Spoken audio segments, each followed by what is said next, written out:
Sveika un sveiks šajā meditācijā. Mazliet izstāstīšu, kāpēc tieši šobrīd veselības meditācija. Jo saņēmu Instagramā kādu vēstuli, kas no sākuma tā un pēc tam padomāju tā. Es zinu, kāpēc es tā mācu, es zinu, kāpēc es tā saku. Nolasīšu jums šo vēstuli. Sveikmonti, vienmēr skatos un ar aizrautību pierakstu visu, ko tas sniedz saviem sekotājiem. Pēc jaunā gada saslimu ar sabiedrībā aprunātāko slimību, un pēc tās izslimošanas sekoja briesmīgi analīžu rezultāti par trombiem asinīs, kas lika jau domāt par sliktāko scenāriju un zārciņu izvēli. Lai novērstu domas un atgrieztos pareizā ceļa, skatījos visus tos video, kas slimojot bija palaisti garām. Vienā runāja par to, kā ieklausīties savā ķermeņa bezspēkā un kā arī jāizstāst savam ķermenim, ka viņš spēja atjaunoties. Ik vakar vizualizēju sev veselu, laimīgu, enerģisku un pateicīgu par lielisku veselību. Klausījos meditācijas, rakstīju un aizmigu pie sevis skaitot afirmācijas, ka es esmu vesela, mans ķermenis atgūsts un atjaunojas. Šodien bija atkārtot nodot analīzes un rezultāti atgriezās neticami labi. Lielas tev paldies par to, ka iedvesmo un ļauj noticēt tam, ka viss ir iespējams, jo viss taču ir iespējams. Paldies, paldies, paldies. Tā kā, un es pamodos šorīt un domāju par to, un es atceros, ka es lasīju Deepak Chopras grāmatu, viņam viena no tādām garākajām bija Holistic Approach to Life, manuprāt, kaut kas tam līdzīgs, un viņš tur runā par to, ka mūsu ķermenis tas nav tikai tas kopums, ka ka ārsts tev uzgriež un atver tavu zarnu vaļā, ka tas ir tas, kā mēs runājam, kā mēs domājam, kā mēs esam ķermenī. Un tāpēc es arī teicu, runā ar tavu ķermeni, tavs ķermenis klausās, un es domāju, ko lai pārējie dara, tie, kuri varbūt nezin, kā runāt ar ķermeni, tie, kur nekad nav runājuši ar ķermeni.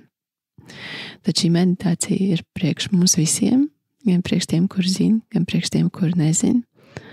Es tev teikšu ļaujies, jo citādāk tie brīnumi nenotiek. Ar skepsi mēs varam klausīties, un varbūt kaut kas notiks, bet ļaujies tam brīnumam, kurš tevī jau eksistē. Kā vienmēr, uzsākot meditāciju, iekārtojies pavisam ērti. Iekārtojies tā,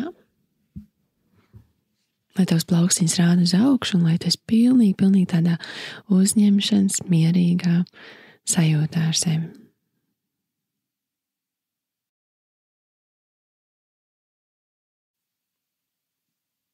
Mans ķermenis ir mans mājas.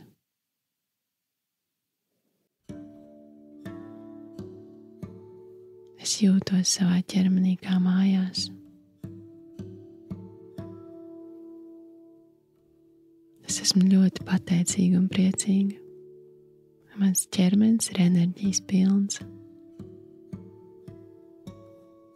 Kad es atjaunojos katru dienu, ar katru dienu es jūtos arvien jaunāka, enerģijas pilnāka. Manā sejā redzams starojums.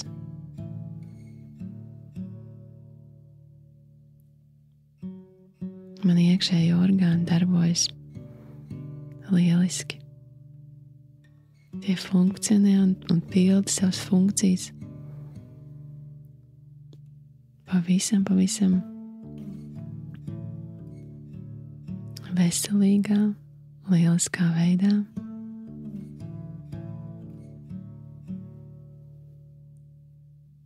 Tie pilda savas funkcijas, kad ir to laiks.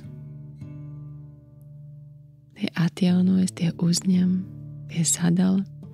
Visu, kas tiem ir jādara, tie pilda perfektā laikā un kārtībā. Tā, lai es justos lieliski. Es tik ļoti priecājos un pasakos, ka visi mani muskuļi darbojas perfektā kārtībā, tie atjaunojas, tie kalpo man. Es vienmēr jūtos spēcīgi savā ķermenī. Es vienmēr jūtos spēcīgs savā ķermenī.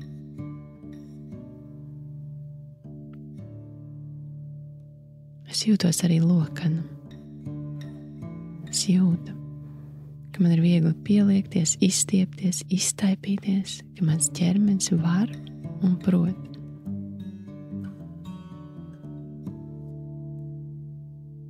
Es ļoti novērtēju savas ķermeņa spējas. Es spēju izskatīties labi un justies labi.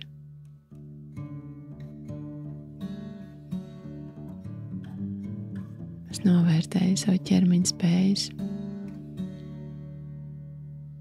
pārdzīvot, izdzīvot, sajust visu emociju spektru.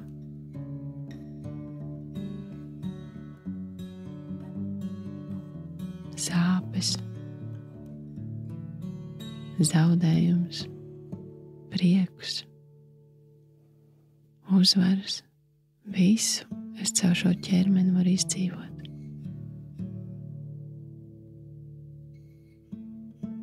Tas man ir dots, par to es pasakos. Es apsolos runāt labi, domāt labi par savu ķermeni.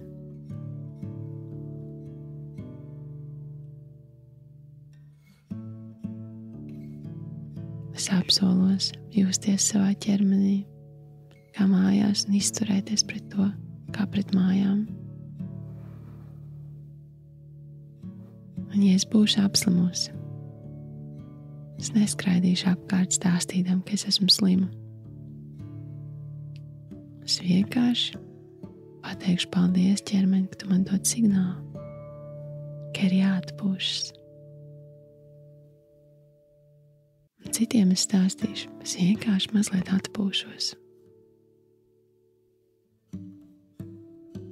Es neapliecināšu ar vārdiem, ka es esmu slima, vai ka man kaut kas nav kārtībā. Nē, es atpūšos, es atjaunojos. Mēs ar ķermeni sapratām, ka mums ir jāatpūšās. Ar saviem vārdiem un darbiem es apliecināšu to, ka ķermenis ir mans mājas. Es izvēlēšos vislabāko, ko es varu pagatavot vai pasūtīt restorānā.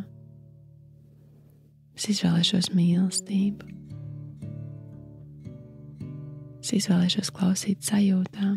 Ja man vajadzēs izskrieties, noskriet 10, 20 km, es to darīšu. Bet es klausīšu arī sajūtai, kuras jutīšu. Man jāatpūšas. Mēs ar ķermeni esam komanda. Un komandā mēs atbalstam.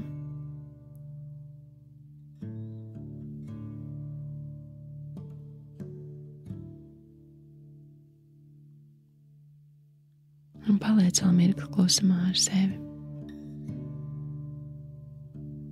Un pēc tam es tevi iedrošinu atvērt klādi. Uzrakstīt piedošanas vēstuli savam ķermenim. Un tad noslēdz ar viņu jaunu līgumu, ka jūs vienmēr būsiet komanda, kad izvēlēsies vislabāko viņam, lolos mīlēsi, dzirdēsi, ar katru dienu arvien vairāk, sadzirdēsi, ieklausīsies un rīkosies. Viņš vienmēr ar tevi komunicē, un tu arī vari darīt to pašu. Lai tev veselība, miers, lai tu savā ķermenī patiešām iemājo pa visiem 100%, atrodi sevi mājās.